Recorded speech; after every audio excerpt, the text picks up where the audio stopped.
I want to welcome everyone to the Board of Supervisors meeting for December 7th, 2020, and I'm calling this meeting to order.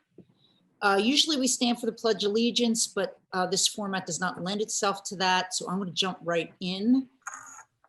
And the first call to order here is a moment of silence to recognize the late Robert Bob Fio for his dedication and service as a township supervisor from 2000 through 2011. So just a moment of silence.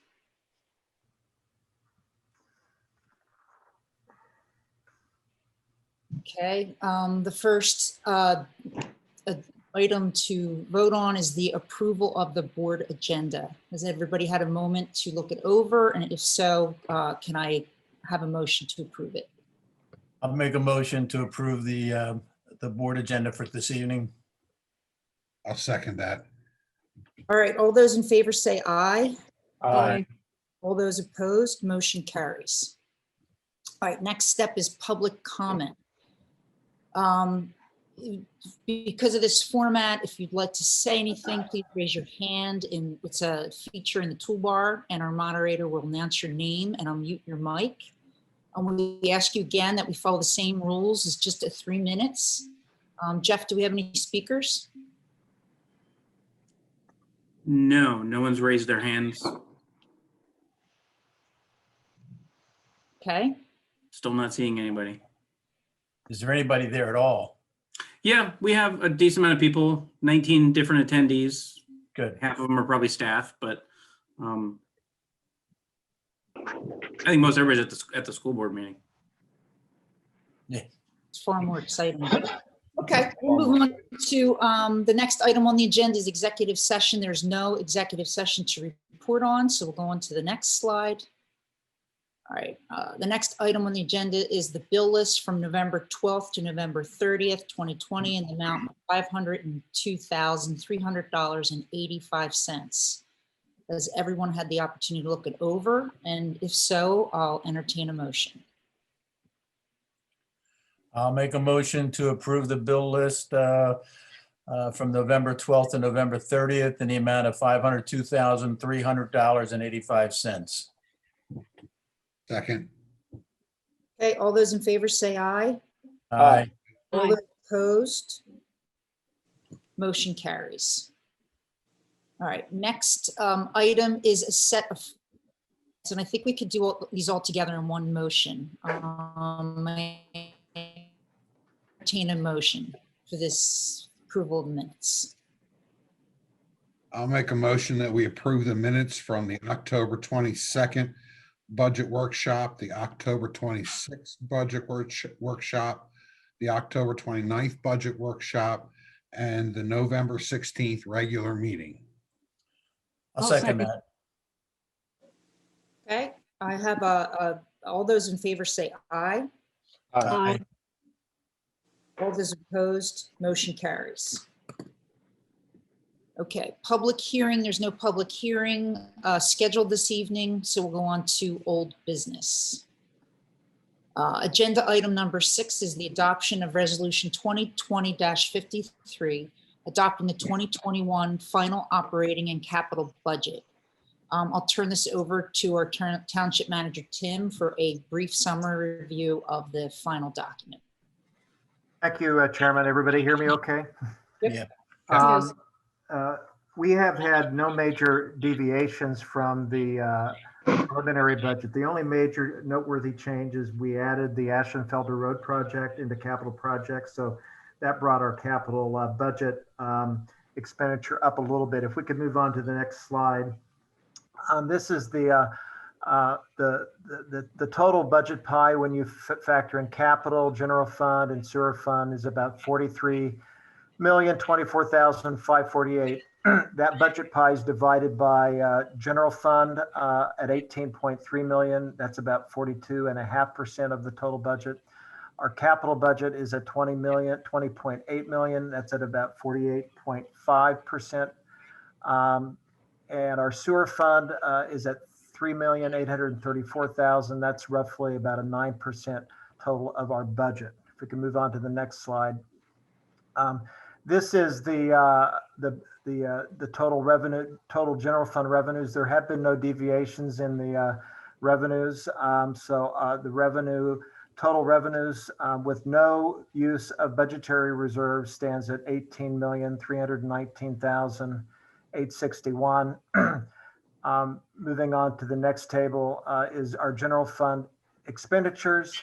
Also, it's a balanced budget at 18,319,000. That is a balanced budget. We're significantly less than what we had approved in 2020.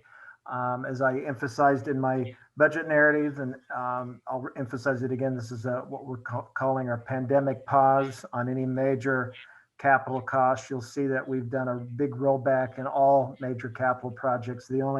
Obviously the big exception is our firehouse project, and we're limiting all road projects to our liquid fuels projects. We're hoping with the vaccine coming on, we'll get back to some normalcy, April or May, but we're in a kind of a cash preservation mode for a good portion of the early part of 2021. Moving on to the next, the sewer fund is about 3.8. If I could move on to the next slide, that's coming in at 3.834 as far as revenues. The main charges on that are our sewer use charges, and our that rounds out the lion's share of the revenues. We had an increase in our rate a couple of years ago, if you recall. Part of that was to shore up our revenues, our sewer fund, but also it's a pass through from the lower regional sewer authority for the Middle Interceptor project, which is going to town, as you can see if you're around the Arcola Road Bridge section of the township. Expenditures balanced at 3.834. Lion's share of all of our payments goes to the regional sewer authority. We have a healthy transfer of about 852,000, which will be going into our capital fund. That's underwriting some of the costs for our Pleasant Lane and Spring Mill area sewer projects, and as we're building out our sewer infrastructure in the township. So that rounds out that's also a balanced budget. Moving on to the next one, this is our capital section of our pie at about $20.1 million. Next slide, please. This is broken down with assessments to departments for capital asset allocations. That's for some of our capital equipment. General capital funds at 1.4 million.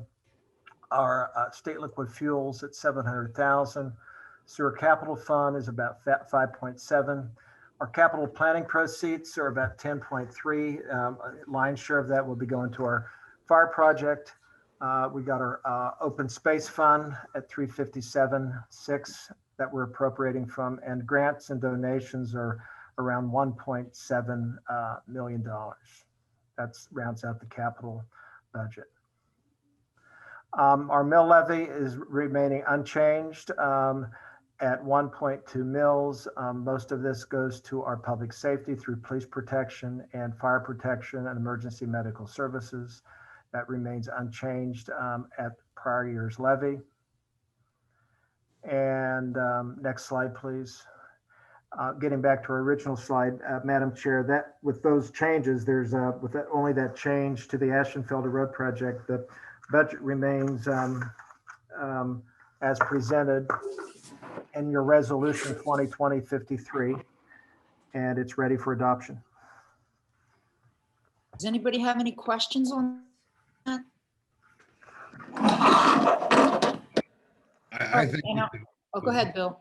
I was going to say, the workshops did a good job of laying out the budget as well as capital projects that we'll be looking forward to in the next, probably over the next 5 to 10 years. And I appreciate everybody on the township staff for sharpening their pencils and giving us a budget we can live within in these times. So they did a good job with it. Thank you, everybody. Thank you, Bill. I'll make a motion that we, if you're ready, Madam Chair. Mhm.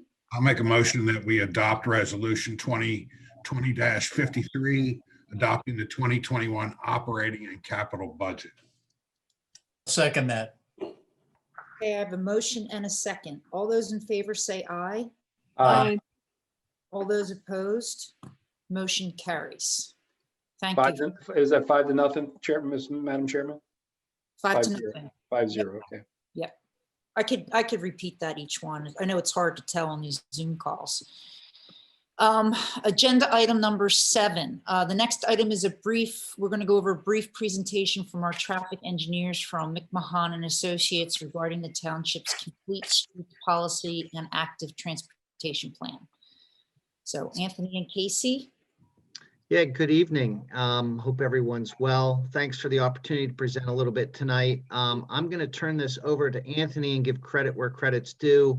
About a year ago, we helped the township get partial grant from the Walkworks organization to help fund the complete streets policy and the active transportation plan. And throughout the last year, and especially throughout the last 6 months plus, we've been working closely with Jeff and the committee toward this goal of completing these items. So Anthony Valencia is here tonight, and Bill DeGuffrey was the other gentleman from our firm that worked on this. So I'm going to let Anthony walk you through the entire presentation, and then we'll be available to field any questions that the board may have.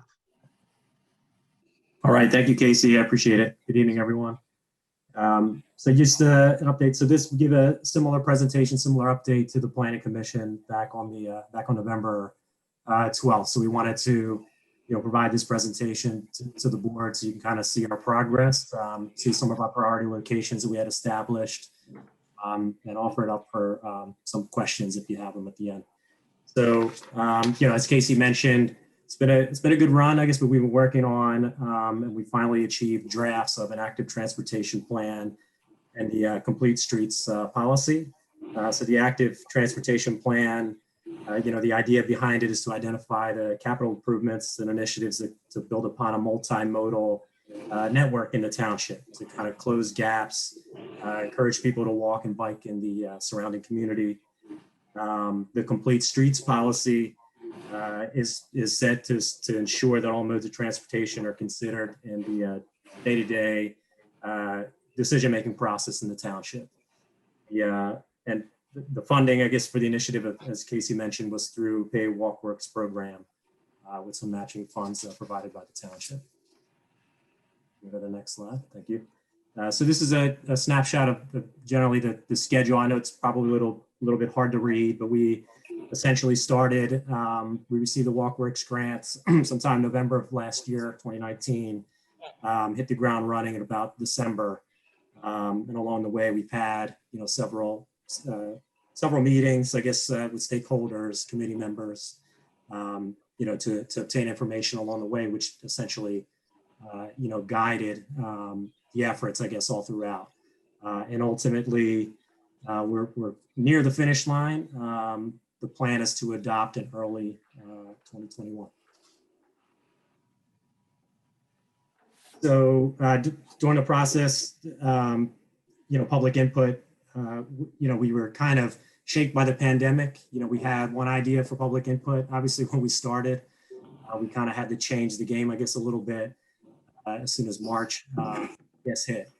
So during the process, we ended up working with the group of local stakeholders, subject matter experts such as PennDOT, SEPTA, DVRPC, Montgomery County, and comp plan committee members to help identify issues and prioritize like solutions for connectivity in the township. So the public comments, since we weren't able at that stage, we weren't able to necessarily hold the meetings, gatherings, etc.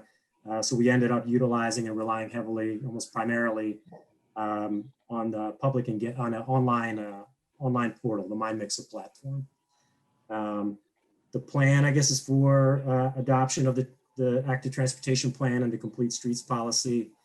Like I mentioned, in early 2021, likely an amendment or part of an adoption with the comprehensive plan. And the public comment period will follow the PA Municipal Planning Code.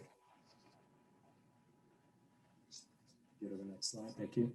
So the Complete Streets policy. The Complete Streets policy essentially is a document that's meant to guide day-to-day operations to ensure all modes of transportation are considered, not just the vehicle, obviously bikes, pedestrian activity, et cetera. So the Complete Streets policy follows national best practices outlined by the National Complete Streets Coalition, which is a requirement of the Health Department through the WalkWorks program. The policy is a guide to help ensure that everyone and every mode, I guess, has connectivity and can get around the township safely and efficiently. So essentially, the township already has, a fairly robust trail and sidewalk connection network. Many of the neighborhoods, have sidewalks, local trails that are available for public use. Two of the most significant ones, regional trails, obviously Schuylkill and the Perkiomen Trail. However, there's difficulty, I guess, in traveling between the regionalized trails and the localized sidewalk and trail networks based on some of the gaps, I guess, that existed, which is what we tried to focus on with this effort. Additionally, the township also benefits from having 3 bus routes that connect to Norristown. But many of the stops also don't have the basic features that SEPTA likes to have or requires, I guess, ADA accessibility, like landing pads, et cetera. So we had a focus, I guess, on that effort as well throughout this process. Next slide. So, so some of the local roads, I guess, suitable for bike traffic. There are several barriers, I guess, throughout the township. Most notably would be the high volume, high speed roads that we have in the township, PA 113, Route 29, Egypt Road.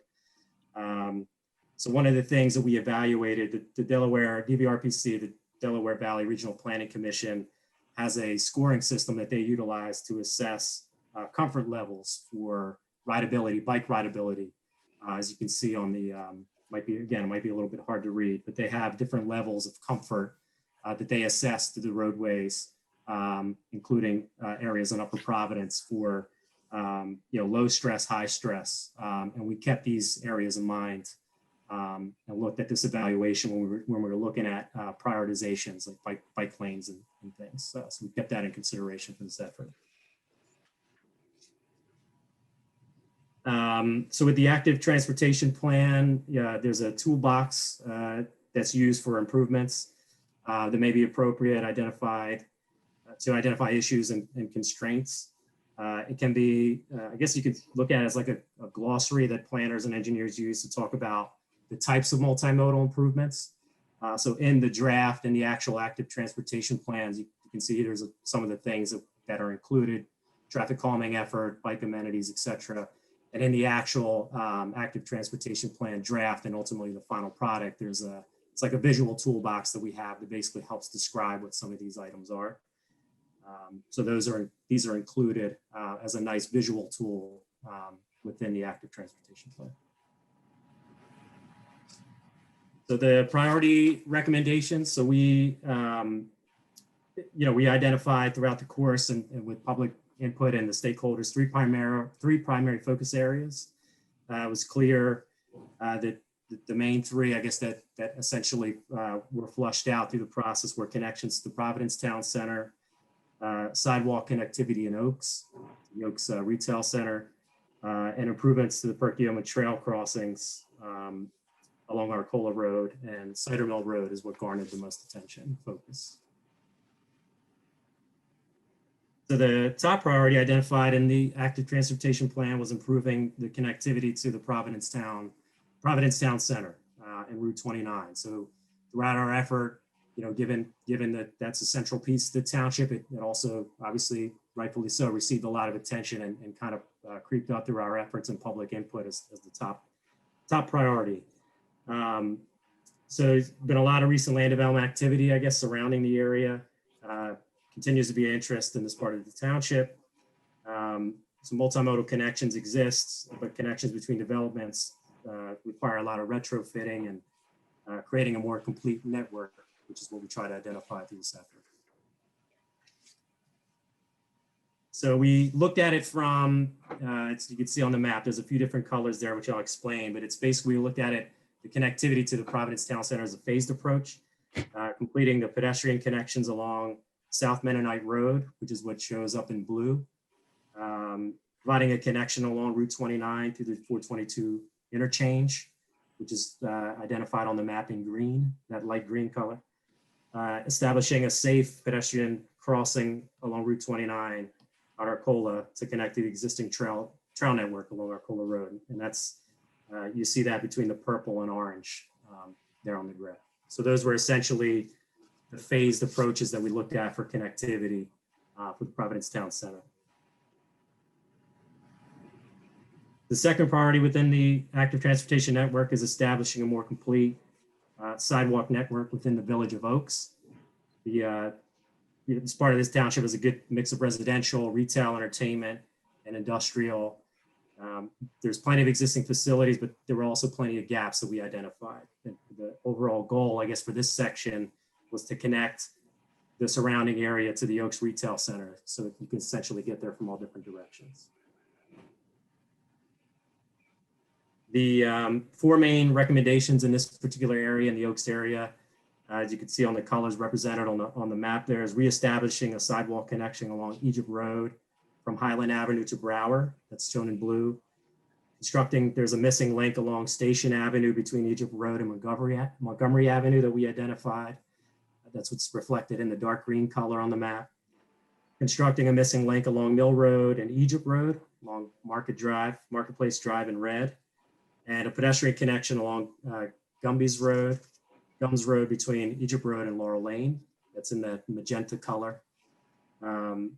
So all of the improvements that we identified, I just want to let it be known. So it's identified to be implemented in Upper Providence, but not all. It's not expected that obviously the township necessarily, implement all these on their own. So there's, the idea would be just to kind of leverage future grant opportunities and any future developments in the area, would ideally contribute to some of these facilities. So some of the other ongoing efforts that we were kind of working on behind the scenes at a staff level, and working on a parallel tracks with the active transportation plan and complete streets or the Procurement Trail crossings. So we had helped prepare a plan for what we call some short-term improvements in the area. So this area garnered a lot of attention through our multiple staff, coordination with the police staff, with township staff. We ultimately ended up preparing pavement marking plans to help clean up the crossings at Arcola and Cider Mill for the Procurement Trail, improving signage, cleaning up some of the clutter, trimming some of the trees for visibility for vehicles and pedestrians. So those are some of the things that were provided and worked on a parallel track with this effort. Some of the other items, another ongoing effort, I guess, that we had along a parallel track was identifying either modifications to the towpath for the Schuylkill River Trail in Montclair. So we had some preliminary coordination with DVRPC, with the county, trying to identify some areas of improvement down in that Montclair area.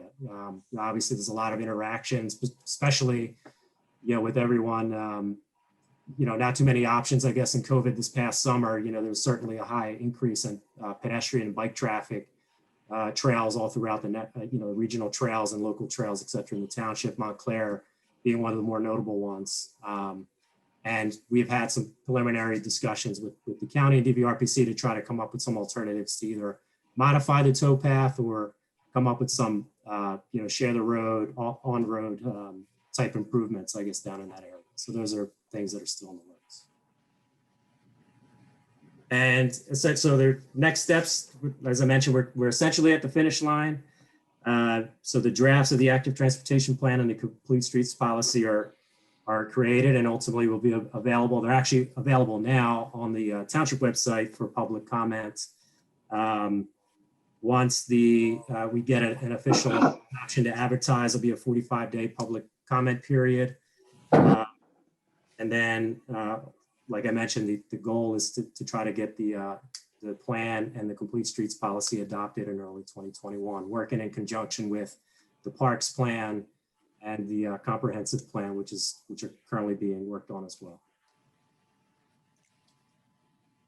So there's a link to the Mind Mixer platform, which is our public engagement platform. And as I mentioned, they're on the township website now, thanks to a lot of assistance from Parks and Rec, Sarah. I'll give her a shout out. I guess she helped us get these drafts that on the website, and they're there for public viewing. So that's it in a nutshell. If there's any questions, I'll be happy to answer. I have a question, if I may. Sure. Have we reached out to SEPTA? You know, we're looking at this whole thing is about moving residents around, about moving people in and out of the area, in and out of the immediate area, and in and out of local communities outside of Upper Providence Township. Have we talked to SEPTA about doing anything, having better service up here?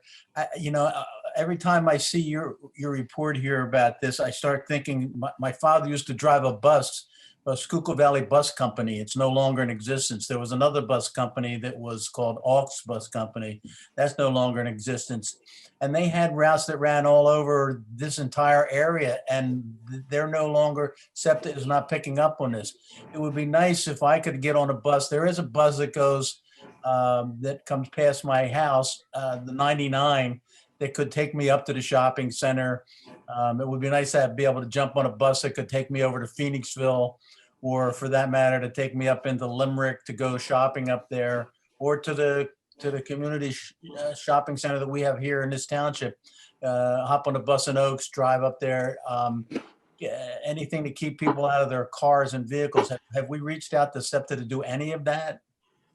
Yeah, so John, that's a good question. Yeah, so SEPTA was part of they've been on the committee. They're on the stakeholder committee. So it was Mark Castle, who happens to live in the township.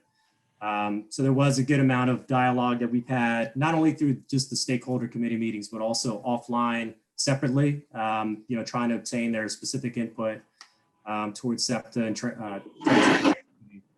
so to your point, I think, so there, from what we had gathered, I guess there weren't any plans, I guess, at the moment for SEPTA to create, for example, any new routes or anything within the township, but there was a lot of discussion about the existing stops that we had, and some of the routing through, the Oaks Retail Center, and, in and around, SCI and some other areas. So I think what we had drafted based on our coordination with them is, so we didn't necessarily identify new areas or new connections, but rather, to try to improve upon some of those existing bus stops, like with pads, et cetera.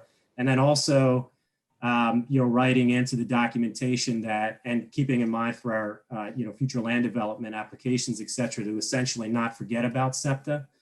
That's often, there's often sometimes a disconnect, I guess, between, land development applications, et cetera, improvements being, discussed and proposed, a lot of times being in and around, some of those existing stops. And a lot of times there's a lot of times where the effort is missed to coordinate with them to ensure that there's connectivity or modification. So there weren't any new ones necessarily identified, but the approach is a little bit more focused, and we do have a section in the plan to discuss SEPTA transit, to keep that in mind, to ensure that we're looking at the existing stops and looking at future opportunities for connections through any additional land development, et cetera, and modification of the existing stops. Did they show any interest in creating new routes in the immediate area here?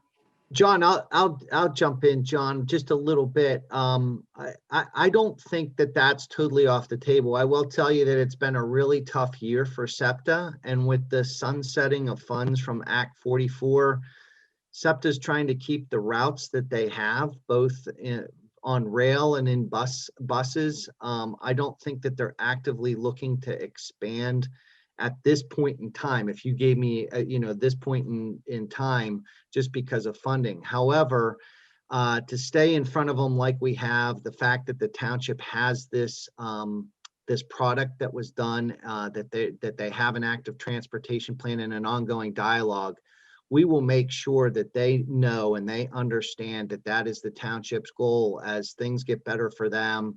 that we can expand service, and they should be looking at that. I definitely think that that is powerful and something that we want to make sure they do. So Casey, I personally think that, you know, if they ran a bus around the township, dropped them all off in Phoenixville, they'd make a ton of money. They probably would, John. They probably would. I have no other comments on it, but thank you for the work on that. Thank you. Yeah, thank you. Thank you, John.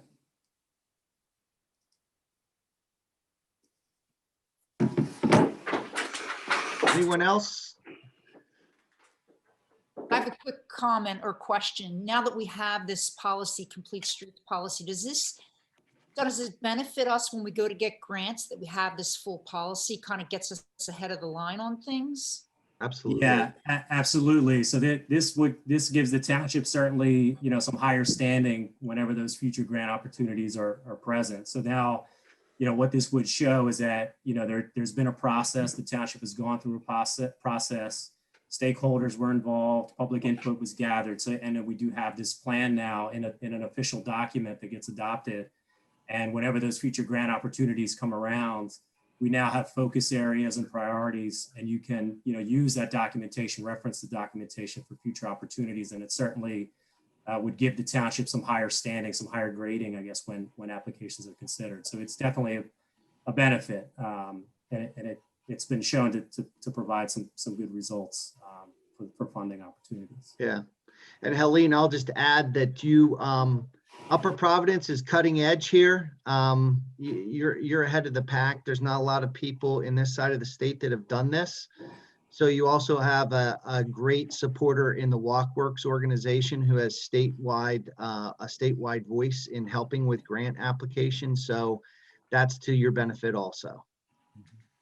So then what would be the next step with this policy? And I guess Jeff could even jump in now that we've gone through all this. Does it get folded into our comprehensive plan, or like how are we moving forward, and what will be the first step in getting some of this done? Well, right now, our next step is to go through the process of adopting this, and we're looking at probably March 15th, I think was the date for the official hearing, moving this forward. And then once we get this, the park master plan and the comprehensive plan done, we'll have a list of action items. And from that point on, we can prioritize those action items on the whole, and the supervisors can start picking and choosing which projects they would like us to pursue. Like ticking them off the list. And just taking them off the list. Yeah, I mean, it's really, we sort of start with a list and we say, okay, let's do A, B, and C, or let's do this transportation, this park, and this, you know, trail project. And then we work on that, and we work into the budget as best we can, and we complete projects we can over the next, however, as soon as we can. And we use all of those documents, this one, the park master plan and the comprehensive plan, to start leveraging the money the township does have against grants and other programs out there to really, you know, once you have these plans in place, it shows the people who give you the money that you're a lot more serious about it, because you've already spent the money to come up with a plan to do it. Yep. Great work. It's interesting. Thank you so much. Is there any other questions? And we don't have to vote on this, right? There's no motion to vote. No, Not right now it tonight. was just an introduction. Probably at the reorganization meeting, or maybe the second meeting in January, we'll ask for an authorization to advertise. And what that does is it sort of formalizes the process of getting it out to other municipalities, the county, for their review and comment. And then once March rolls around, we'll have an official adoption hearing. Okay. We'll probably be sending it out a little bit before that authorization. Obviously, we think we're going to get to that point anyway, to just give people more time to comment. Thank you so much. You're welcome. And certainly if anyone on the board, you know, has any, you know, questions, obviously, or if you have any comments on the drafts, you know, certainly feel free to send them our way, and we'll compile everything. And then hopefully there, you know, there's not too many, I guess, but whatever they are, we'll take them, and we'll make the final changes, and we'll hopefully get this thing adopted in March, as Jeff mentioned. Yeah, and there's a 51-page document that was part of the board packet that when you find that night where you got nothing to do, which is probably never, and you read through that whole thing, Page 4 of there lists all the people that have been involved with this and all the agencies, and you'll see that there's been a lot of cooperation from a lot of different agencies besides the township volunteers that put this document together as part of the process. But I want to thank Anthony and Bill for taking the lead on this with Jeff. Thanks, Casey. Yeah, thank you, guys. It's a lot of work and it's exciting. Yeah, we were excited preparing it, so we're happy that you feel the same way. Mhm. We think So it's if I don't great. get to say it the rest of the night, happy holidays to everybody. Yeah, happy Thank you. holidays to you guys. Thanks. Does there anybody else have comments or questions? I just wanted to say thanks to everybody too, and happy holidays, and stay safe. Thank you. Thank you. Okay, on to old business. Agenda item number 8. This item on the agenda is the consideration of a bid award for the Spring Mill Estates and Pleasant Lane Sanitary Sewer Project. I'd like to turn this over to our township engineer, Bill Digman, for a recap of the bid results. Thank you, Helene. We did bid the project. It's a project that has a grant for it for the Spring Mill Estates portion.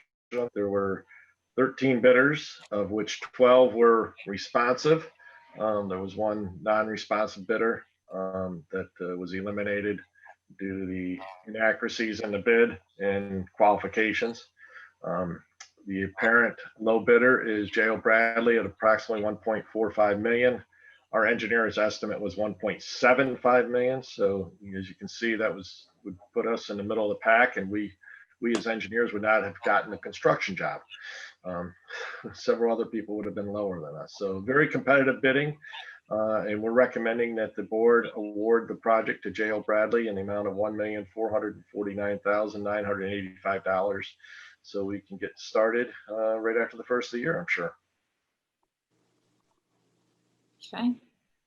Is there maps? Okay, yeah. Yeah, those are the properties that will be served by the Spring Mill project. And Pleasant Lane has nine properties being served. It's approximately 4,500 linear feet of new sewer line being put in, and the roads will get resurfaced and repaved after the sewer lines are placed in them also. Anybody have questions? All right, I'll entertain a motion to approve a bid award to Bethlehem-based J.O. and Bradley Construction Company, Inc. for construction of the Spring Mill Estates and Pleasant Lane Sanitary Sewer Project in the amount of $1,449,985, being the lowest responsible bidder. I'll make a motion for J.O. and Bradley Construction Company for the Spring Mill Estates and Pleasant Lane Sanitary Sewer Project in the amount of $1,449,985. Second. Okay, I have a motion and a second. All those in favor say aye. Aye. Aye. All those opposed? Motion carries 5-0. Helene, just one other question on that. It's for Joe. Joe, do we have to take any action regarding the non-responsive bidder? We'll send them a letter advising them the draft that I had previously prepared, but you don't have to take a specific vote other than to award to lowest responsible. Okay, thank you. Mm-hmm. All right, agenda item number 9. We're now moving on to awarding a series of bids that are associated with the construction of the new Central Emergency Services facility that will be located at Black Rock Municipal Campus. So for each of these bids, I'll be deferring to our consultant from Dewey Engineers, Chris Holler, to summarize each bid. So the first bid is the general construction. Thank you, Helena. Happy to be here with everybody tonight. Thank you for hosting this. We have 4 prime bid contracts and 2 other bids that go along with it. For the general contract, we had very competitive numbers. We actually had that throughout all four bidders. We received 7 proposals, and Low Bar Inc. Is the low responsible bidder at $7,462,000. We recommend proceeding with them as the low bidder.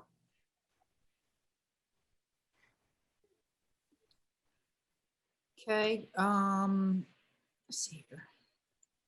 Thanks. Can you hear me? My internet's going in and out. Hopefully you can hear me okay. We hear you fine. Julian.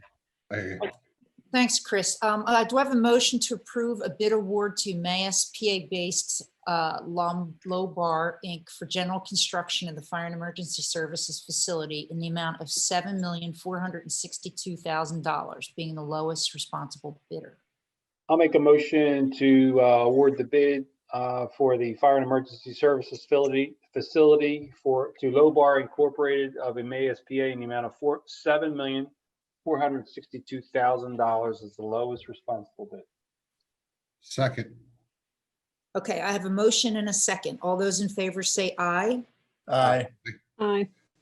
All those opposed, motion carries 5-0. Isn't that pretty? This is Number this one. is the rendering of the finished product. Once we get going here, it's going to be a beautiful building, and it's going to be a great enhancement to the overall campus that Upper Providence has right now. Yeah, really nice. Nice looking. All right, now number 10 is the second bid is the mechanical construction. Chris, I'll let you go ahead and fill that in, and then I'll ask for a motion. All right, we received 10 bids for the mechanical contract. Again, very competitive. You're going to see that through all the summaries we have here for the 4 prime contractors. Tri-County Mechanical is very close to home for me, actually, but a very good contractor. We've done lots of work with them, very successful projects. So the recommendation is to accept them as the low responsible bidder at $1,123,000.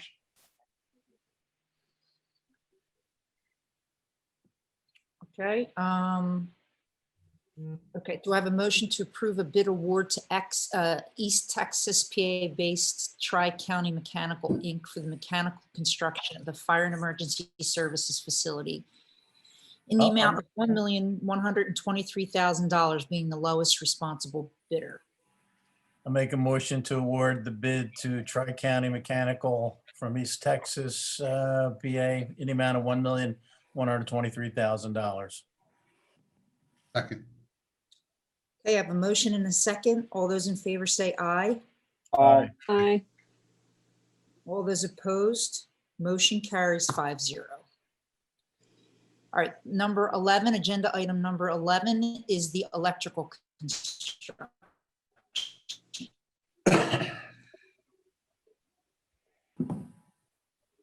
All right, next slide, please. Okay, here Electrotech was the low responsible bidder at $1,212,400.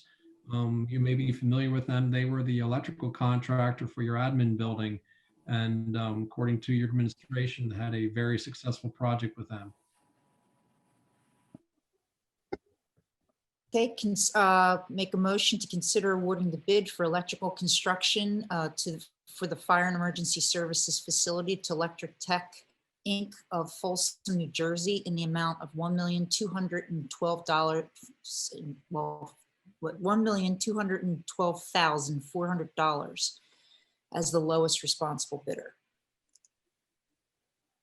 I'll make a motion that we award the bid for electrical construction of the Fire and Emergency Services facility to Electric Tech Incorporated of Folsom, New Jersey, in the amount of $1,212,400 as the lowest responsible bidder.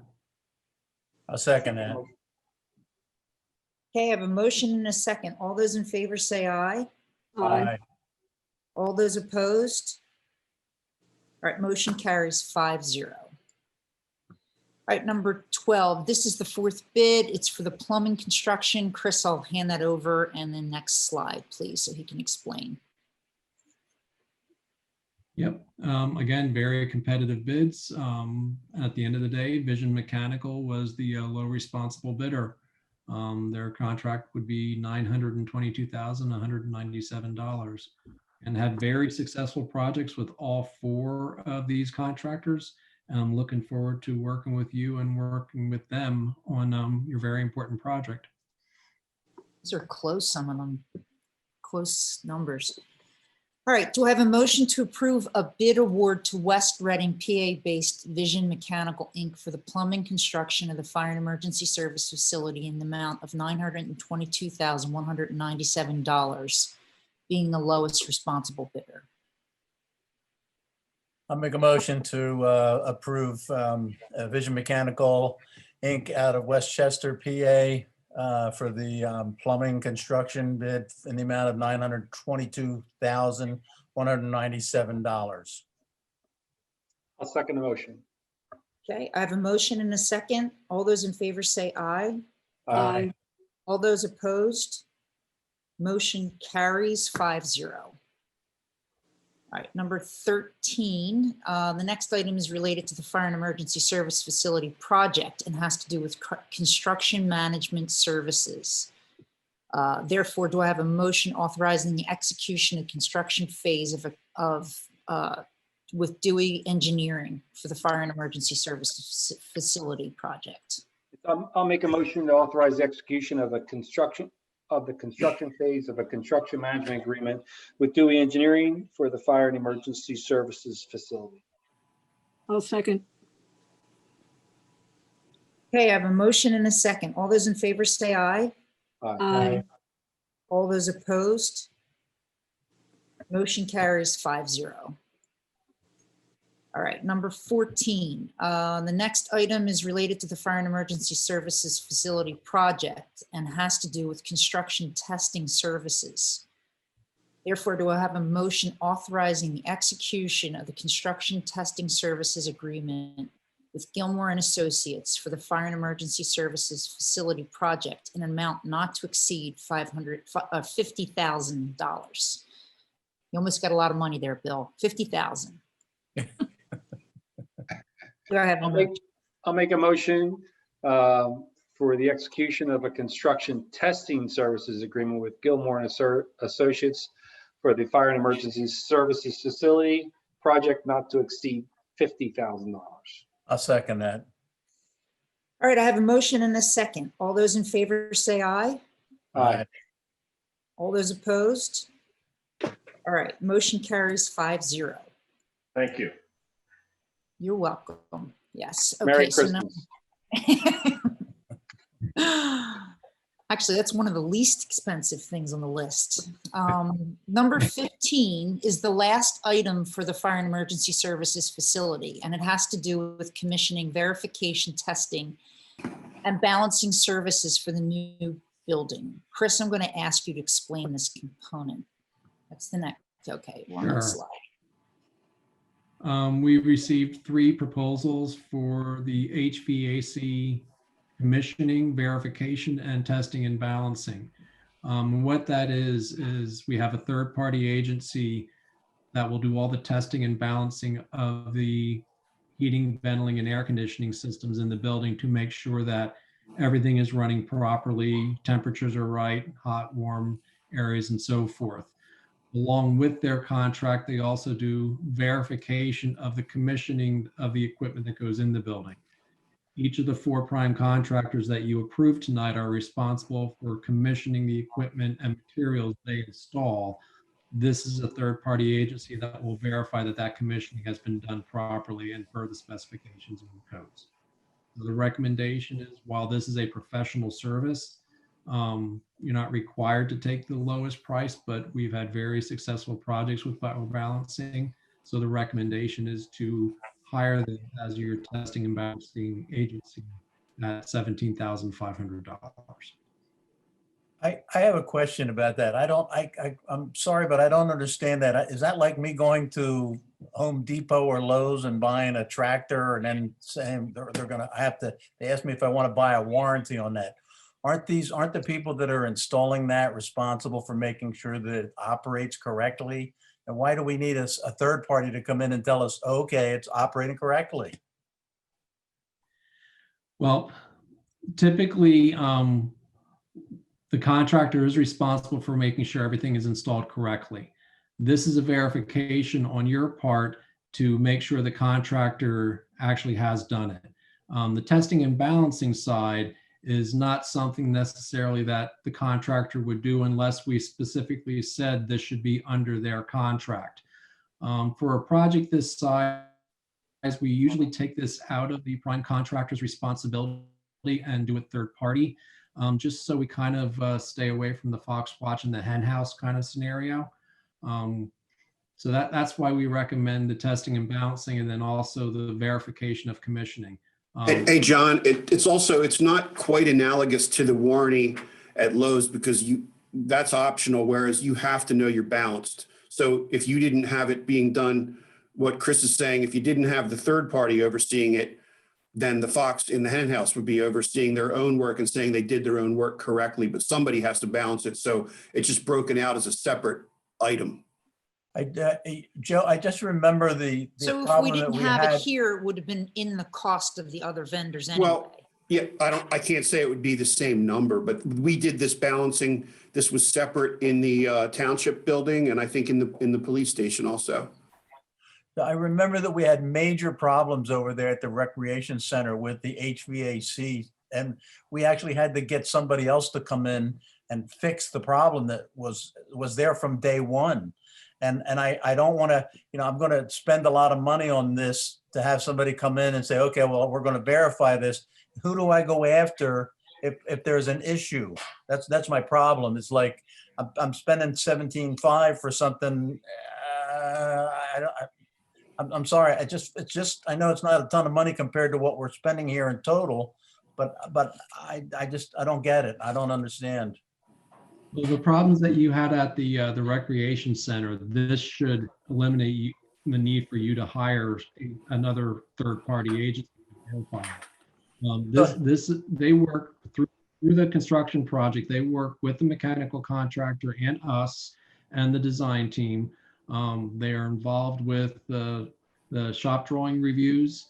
They're involved from day one, and as systems go in, they are part of the construction team.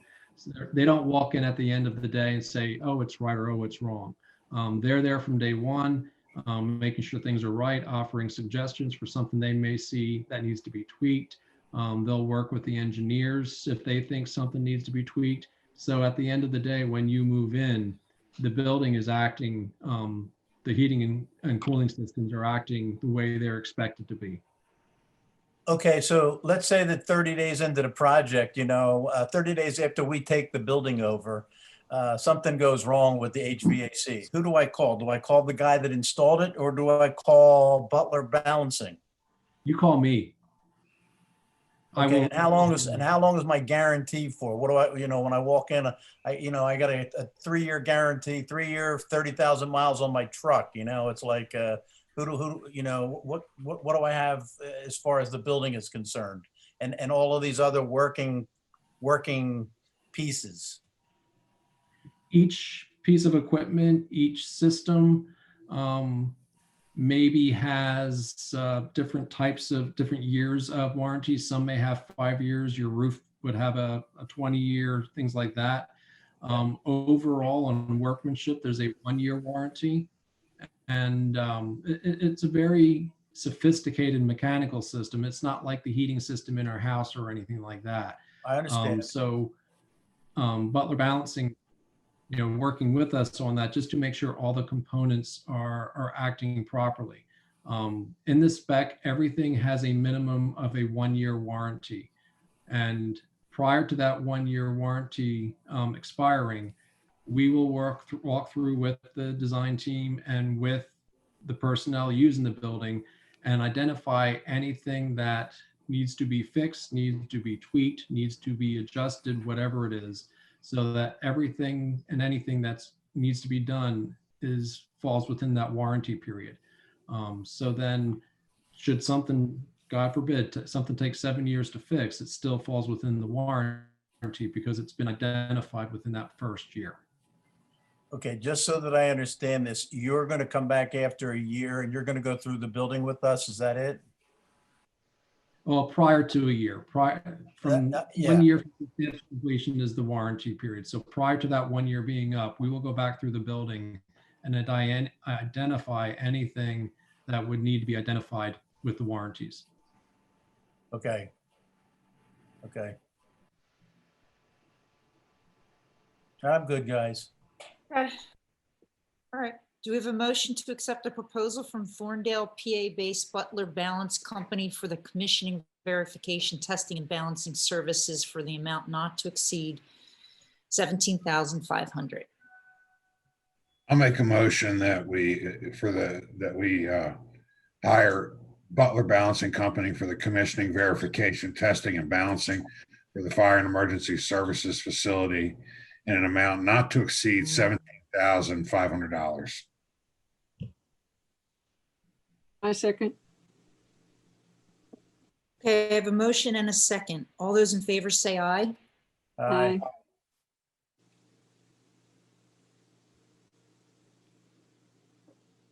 Good. All those opposed?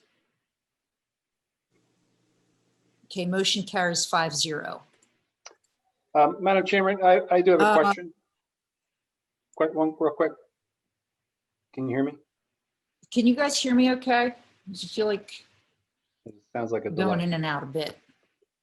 I have one question for Chris Howler. Can you hear me, Chris? I can hear you. Okay, so there's, when we award these bids, which we just did, thank you. Can you just give us quickly a timeline? Because now we have no idea when it's going to start. We have an idea, but there's people on the line here. There's firefighters, there's township staff, and there's us. Quickly, can you give us a 1-minute overview of what's the next step? When does the shovel go on the ground? When does the building start? And when do you think we'll be able to back equipment into this building? Absolutely. And also I want to say thank you for the confidence and continuing our contract tonight as well. I didn't get the chance to say thank you when you approved that. So thank you very much. Tomorrow morning, we will issue intent to award letters to the contractors that were approved tonight. And that gets the ball rolling. That tells the contractors that they need to get us their bonding information, their insurance information. We will send them contracts for them to sign. That could be a 3-week process, give or take, because of the holidays. So they'll get them back signed, and once they come back signed, then the township would sign them, and then we have signed contracts. We anticipate the notice to proceed on or about January 15th. At that point, the contractors will take a good 6 to 8 weeks to get their subcontractors on board, get those contracts signed with them. They'll be submitting materials and submittals for approval by the design team, and they'll be procuring some of the materials. We could see activity on the site as early as the end of January with some of the tree clearing and shrub clearing. And then we would anticipate shovels in the ground start moving earth around March. About a year to build the new building. And then once you move into the new building the following March, we would continue with the site work and the work with the existing building and finish off the site. So we can occupy that building probably, would April of 2022 be accurate, somewhere in there? Yeah, around there. Okay. Thank you. Certainly. Thank you very much for what you've done and everybody involved. I also want to give kudos to your design team. The numbers that we looked at today are very, very good and very tight. That's a very good indication that you had a really good set of bid documents. So GKO, Consolidated Engineers, and Gilmore and all their consultants did a very good job for you. I'm very pleased with it. Thank you, all the team that made this happen. I know it's a lot of people involved, so thank you to everyone. And looking forward to this project kicking off. Thank you. Me too.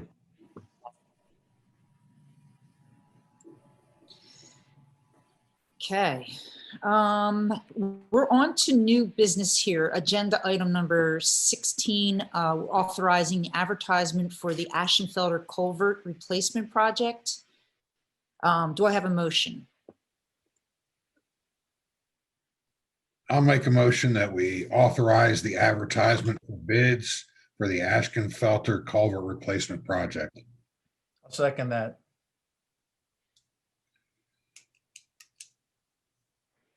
Okay, I have a motion and a second. All those in favor say aye. Aye. Aye.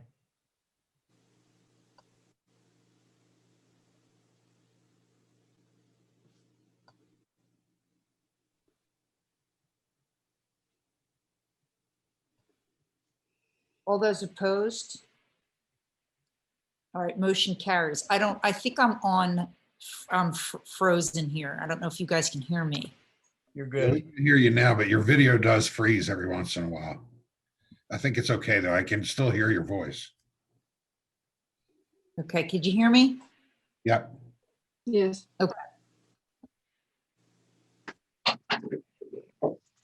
All right, I'm just gonna say motion carries because I keep going in and out. So hopefully, hopefully that passed.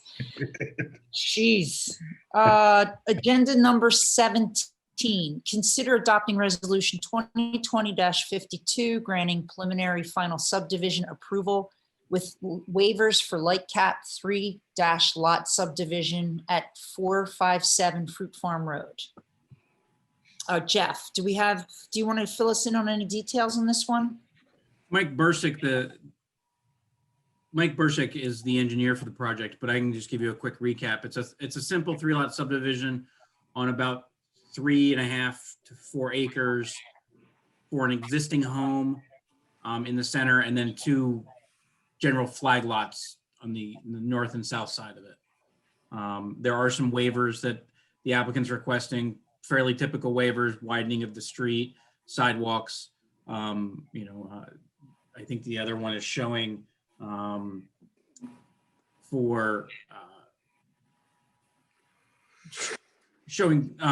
the surrounding area and surrounding existing conditions. Fairly simple at this point. If there's questions or if Mike wants to add anything, feel free.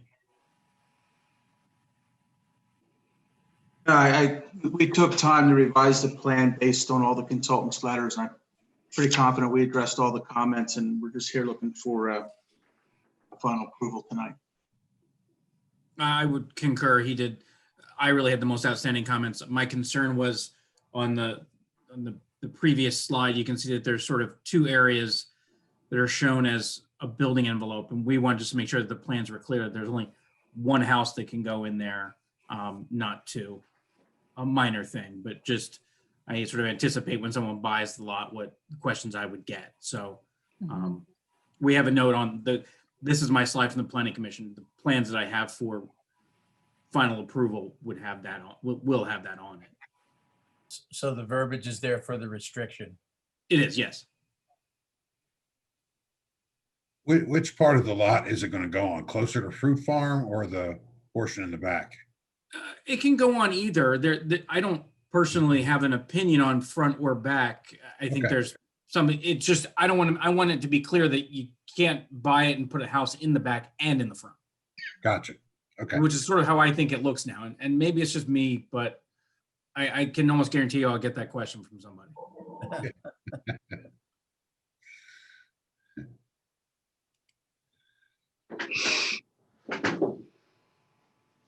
So, Okay, any other questions on this one?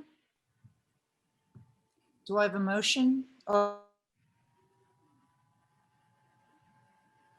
make a motion to approve resolution 2020-52, granting preliminary final subdivision approval with waivers for light cap 3-lot subdivision 457 Fruit Farm Road.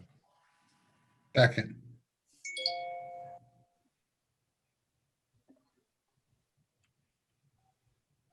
I think we lost our chair. We lost Luceline. Wait, I see her. Give her a moment to come back. she's here, but she's a little delayed. So, Wait, Arlene? Yeah, I'm here. I keep going in and out, guys. Sorry. So there was So a there was a motion motion and a second. and a second? Yes.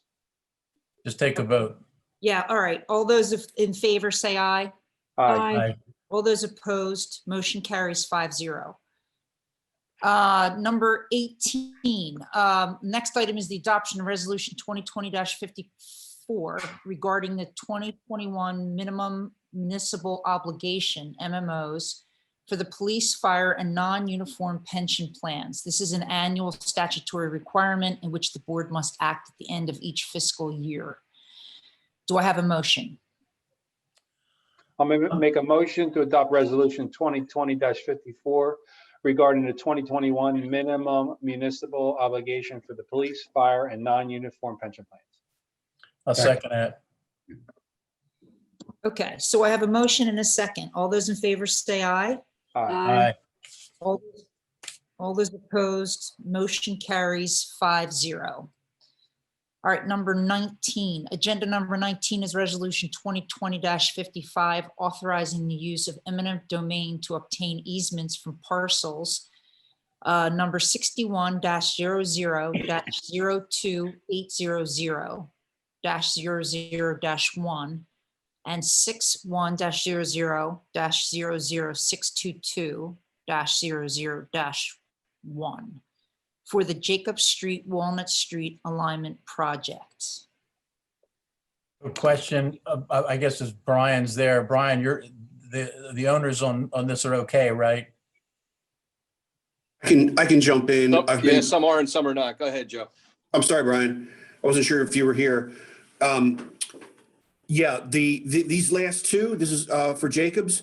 Actually, I have an agreement in principle with one of them and am very close on the other one, which is only a temporary construction easement.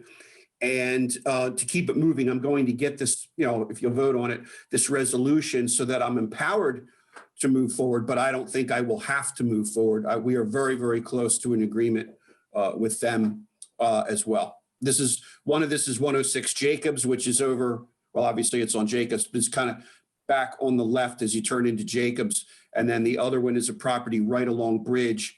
And she just wants to make sure that we protect her wrought iron fence and the tree in her front yard during the construction work. And that's what we're working on, language on that. And I don't think we're going to wind up with a problem. The one over on Jacobs is in an estate. The owner died and I'm dealing with the executor, and that created a little bit of a delay, but I think we're good. And I don't think we'll have to use this resolution, but I still want it in case. Got it. Okay, do I have a motion? I'll make a motion to adopt resolution 2020-55, authorizing the use of eminent domain to obtain easements from parcels number 61-00-280-2800-00-1 and 61-00-00622-00-1 for the Jacob Street, Walnut Street alignment project. Say that again, John. I'll second. All right, I have a motion and a second. All those in favor say aye. I have one more question for Brian. Brian, when's this going to start? 2 years. John, you're going to authorize advertisement of bids in January. All right, thank you. Hey, and The pen's not wrapped up much faster than we thought, so we're on a faster track than we anticipated. Finally. And Helene, before you start number 20 and 21, let's go with the parcel number indicated on the agenda. There you rather go. than having This is all wrong? just here to help. Okay, so we're going to pass this motion with the numbers indicated on the agenda. All those in favor say aye. Aye. All those opposed, motion carries 5-0. Does that work, Joe? I love it. Yes. Then after all those numbers, I guess there's something amiss. I don't know. All right, let's see, number 20, and there's more numbers to this one. Agenda item 20 is the assessment appeal filed by Limerick Ridge Pike LLC. Joe, could you explain this one? There's two, if you'll allow me, the two, if you take them together, 21 is the bigger one. 20 is an office condo over on Ridge Pike that's being reduced from an assessed value of little under 2.5 down to like 1.8. And the number 21, that Venture 1 LP, That's on Campus Drive. I actually am not sure where Campus Drive is, but it's it's a very small, it was a big number value. It was an $8.5 million parcel, and it's hardly being reduced at all. The number's actually staying the same for a year and then making a couple slight reductions for a couple of years. So in percentage terms, 20 is the larger one, but it's much smaller in dollar terms. And of course, on neither of them, I see no reason to question the school district's efforts in getting these settlements for approval.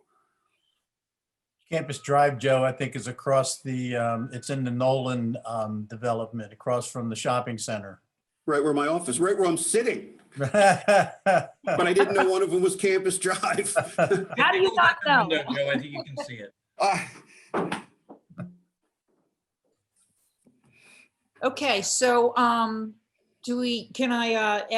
have a motion for this one, which is, I'm not going to read through all the numbers again. It's item 20. Yeah, I'll make a motion. Yeah, somebody else.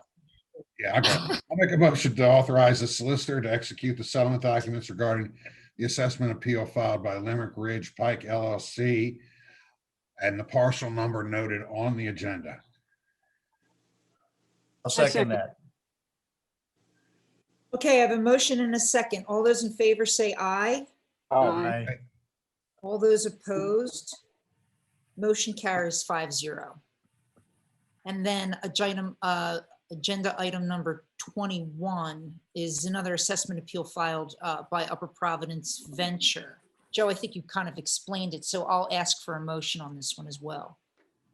I'll do it again. I'll make a motion authorizing the solicitor to execute the settlement documents regarding the assessment appeal filed by Upper Providence Venture 1 LP, parcel number noted on the agenda. I'll second that. Okay, I have a motion and a second. All those in favor say aye. Aye. Aye. All those opposed, motion carries 5-0. All right, now on to management department head reports. So consultant reports, engineering, and capital improvement project updates. Colleen, one item, see, everybody doesn't get too excited. The Reba Road area, Alan Myers for the Regional Sewer Authority will be exporting approximately 7,000 cubic yards of blasted rock material from that area. So there'll be quite a bit of truck traffic down in the Reba Road area. And most of that rock will be actually going up to the firehouse site. So you will see some activity at the firehouse site in terms of importing of some blasted rock that we could use in some subgrade preparation. So it's not the building being started, but it is a move towards that. And that activity will occur over the next couple of weeks, starting from Thursday through Thursday and up to Christmas Day, probably. That's So all what I is it have. saving us there, Bill? Is it so we're getting the rock from Reba Road? Is it saving us from having to get it from somewhere else, or? Correct. We'll be having that discussion with the low bidder, low bar. Chris will, in regards to some savings associated with that. That'd be a hopefully credit change order coming forward on the firehouse. Wow, okay. Something we had thought about early, and we weren't sure if it was going to be available in a timely manner. We considered putting it in the bid documents up front, and we finally decided, hey, we can't rely on it. So we decided to not put it in there.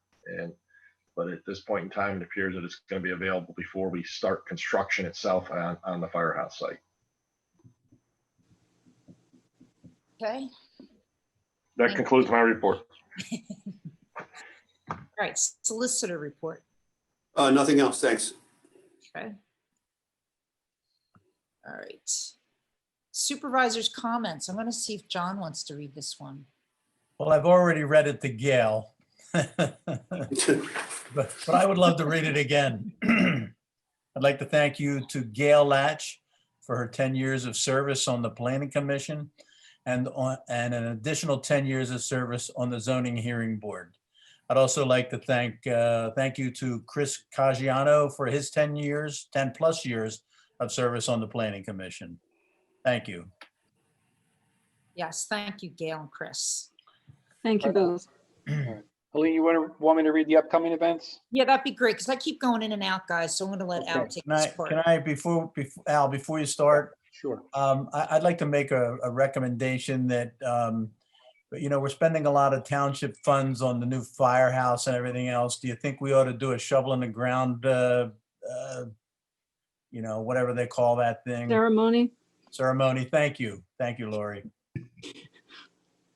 Anytime, I'm John. I'm your just putting it dictionary. out there. You guys don't have to make any, it's just a thought. I think, and invite the public to come for some, All right. Supervisors got to bring their own shovels though to save a buck, all right? I'll bring one for everybody. I have enough down here, trust me. All right. All right, very good. Hey, upcoming events. So all upcoming events will be held in virtual format only. Instructions to register for a meeting can be found on the calendar, the events calendar of the township website at www.uprov-montco.org. Board of Supervisors meeting scheduled. The December 21st, 2020 meeting at 7 p.m. is canceled. So this is the last meeting of the year. The next meeting will be January 4th at 7 p.m. We will have a reorganizational meeting, immediately followed thereafter by the regular meeting. On the 24th of, not the 24th. The Board of Auditors meeting, reorganization meeting will take place on January 5th, 2021 at 7. The Planning Commission meeting schedule will be December 9th, 2020 at 7 p.m. Agenda items include the complete streets review. The December 23rd Planning Commission meeting is canceled. The Parks and Recreation Committee meeting will be held on December 16th at 6 p.m. A comprehensive plan subcommittee meeting will be also held on December 16th at 7 p.m. And the municipal authority meeting is to be determined at the reorganizational meeting, and that is the extent of the upcoming events. Helene. Yep, I just wanted to say, we don't have a holiday party, I'm sure, this year, so I wanted to say, happy holidays to all the staff. It's been quite a year for all of us, and I just wanted to thank everybody for working so hard through this COVID mess. Really appreciate us working as a team, and supervisors. Thanks to everybody. I guess we're not gonna chat again. Tim, unless you need me to come in. I think I have to come in and sign some things for Cheryl, but no big holiday party, so everyone. Sure, we'll see you. What's that? I'm sure I'll see you at some Yeah, point. sure, I'll see you, but happy holidays to everyone, and Happy holidays. Yeah, happy holidays. Happy holidays. And next year will be a better year. Yes, it will. I hope. It's getting worse. I'll make an motion for adjournment. I'll second the motion. I'll make a motion to adjourn. I'll second it. Okay, all those in favor say aye. Aye. Aye. All those opposed, motion carries 5-0. Thank you, everyone, and congratulations on the firehouse. That was a big one. Yeah. Thank you. Bye. Good night. Be Thanks, safe. Happy holidays. Happy New Year. Yeah, happy New Year. Bye.